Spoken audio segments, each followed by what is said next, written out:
Hello, everybody. This is Toni Turner, and welcome to the market now as of Thursday, December 29th at about 12:30 p.m. Eastern. Yes, I know we're doing it a day early this week. Before we start, please know that all of us at ToniTurner.com wish you and your loved ones a very happy, healthy, and profitable new year. And now on to the market. U.S. stocks moved sharply higher today so far, powered by a rebound in mega cap growth stocks, while crude oil prices and the dollar slid as a surge of COVID cases in China fueled fears of an economic downturn. Excuse me, all three major U.S. stock market indices, and of course that's the Dow, the S&P, and the NASDAQ, they rose with the tech-heavy NASDAQ leading the pack. Those gains were extended after a rise in U.S. jobless claims suggested the Federal Reserve's hawkish monetary policy is having an intended effect. So now let's go on to three charts that might give us a little insight into the week to come.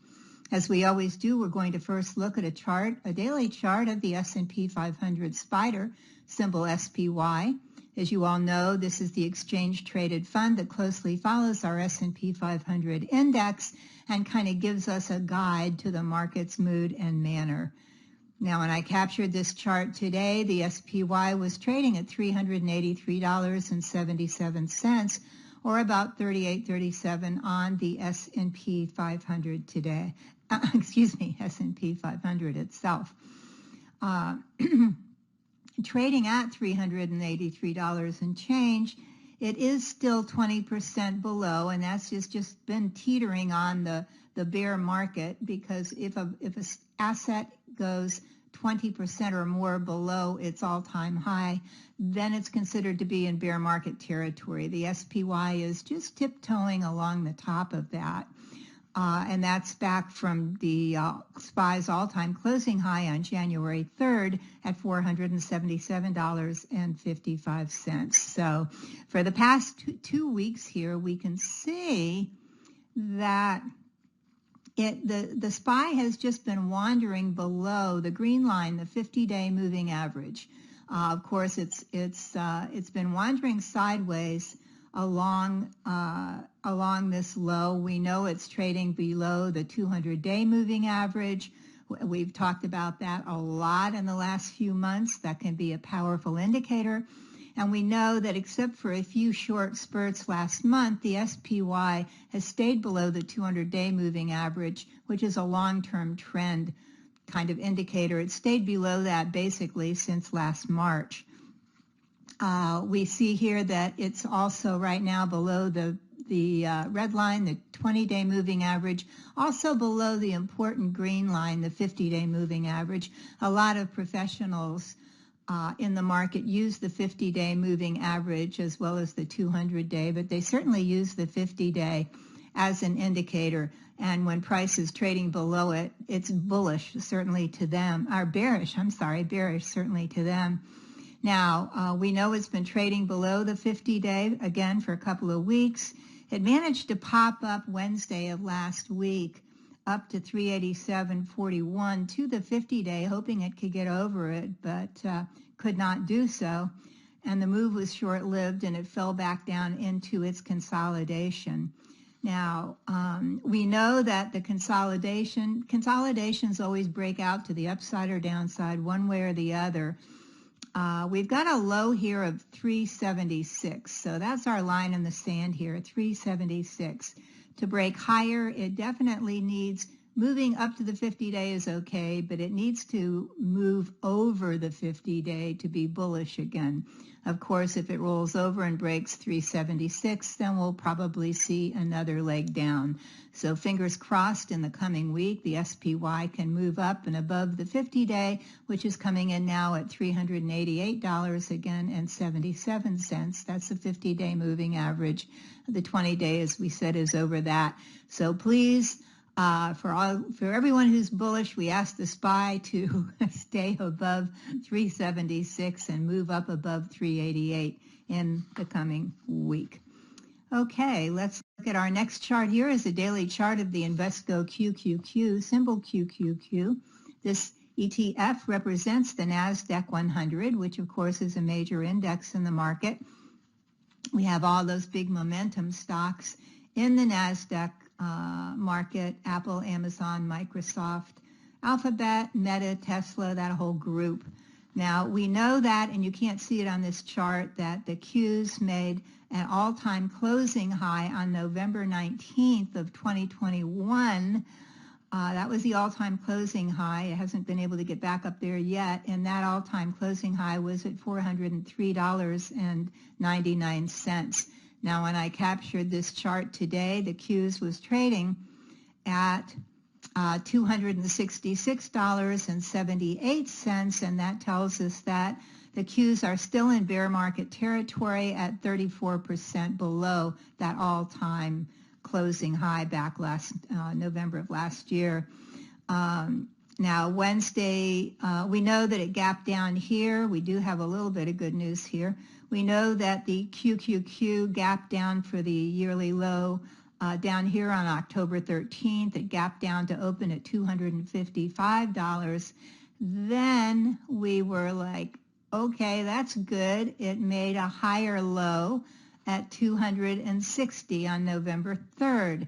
That's always a good sign. You don't want to get all excited. It's happened before and rolled over, but at least it's better than not. So we watched that. We watched the Qs move up in November and walk along the 50-day moving average for about 4 weeks. It was kind of good, but we're like, what's going to happen when we saw it gap up here and then move down to close near the low?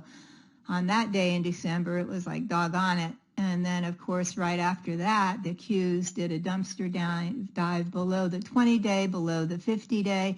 And then Wednesday of this week, yesterday, the Qs made a low at 260, and today it gapped up slightly.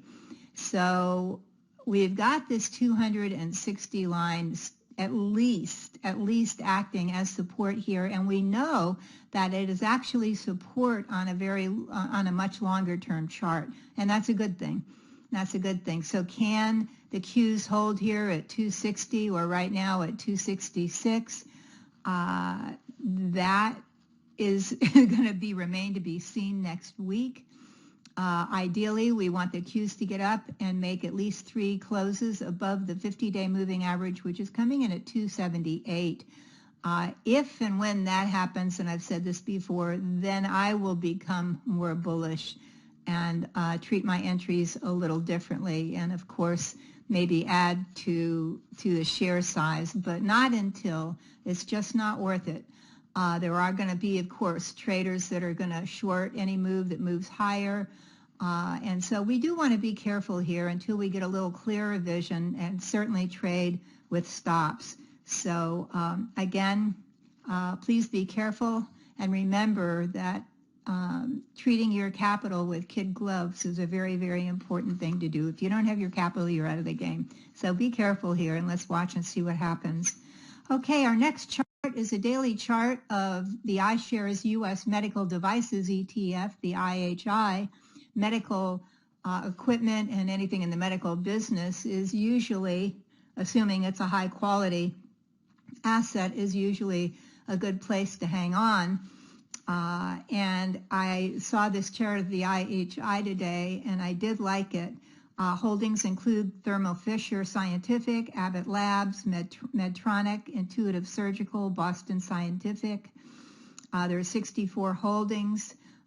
We know it started the year. You can't see it here on this chart. It started the year, the IHI did, at the $65 level. It gradually slipped through the year. It went sideways during March and April. And then you can see how it fell through, and here was the high back here in April, just below it. Got hit on the head with a 20-day moving average, and then it rolled over. So it gradually moved down, tried to recover in August, then could not do so, rallied up a few times, came down, and of course we had the October 13th low that everybody else did. And it gapped down to open at $46.41. So that was the low for this year.